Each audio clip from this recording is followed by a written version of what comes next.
So, what actually happened in the 1990s? Well, let's take it back a little. In 1918, the Belgians invaded Rwanda.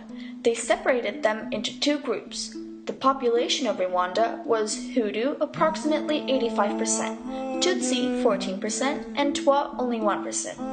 Tutsis, who were only 14%, were the most favored by the Belgians because of their tall positions and long necks, so they pretty much looked like proper humans.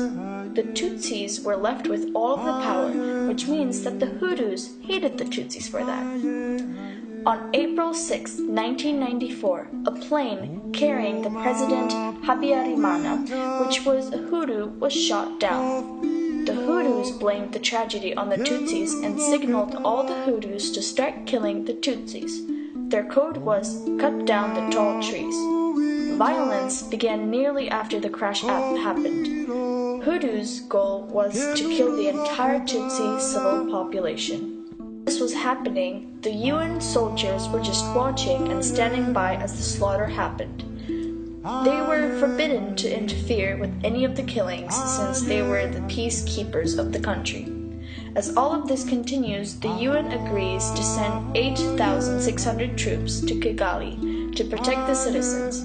But they were still arguing about the price and who will pay for all of the weapons and transport. The troops have a long delay and there is still no protection until the 22nd of June, where the French forces from southwest Rwanda come to help the Tutsis.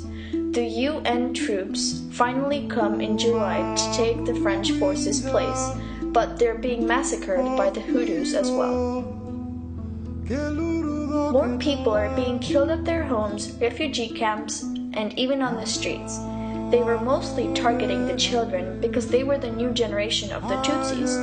Most of Tutsi women were being raped and used in sex slavery. Months later, the UN called off their people while the slaughter was still happening. Finally, Tutsi rebels that were called the Rwandan Patriotic Front managed to stop the genocide. As you can see, the UN did not do anything to stop the genocide from happening. Even other people from all around the world who were watching this happen in the news did not do anything. In the end, approximately 800,000 to 1 million of Tutsis were killed in the massacre, and the Hutu leaders that caused this are still being searched for.